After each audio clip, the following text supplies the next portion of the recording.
chiếc bếp củi thông minh nhất ở thời điểm hiện tại.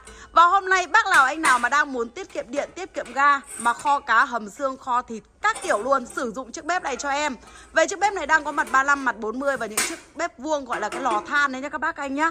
Mùa đông rồi, sưởi ấm thì cực kỳ là tuyệt vời luôn. Nếu như kho cá, kho thịt, hầm xương thì chỉ cần 2 cái củi thôi nhá. Nếu mà muốn nướng thịt thì cho ngay than hoa và để nướng. Đấy, và sẽ có âm kiềng, chống đen son, đen lồi đầy đủ luôn. Đấy, bác nào anh nào muốn mua mặt 25 là mặt ngồi ở giữa kia nhá, mặt 25 này.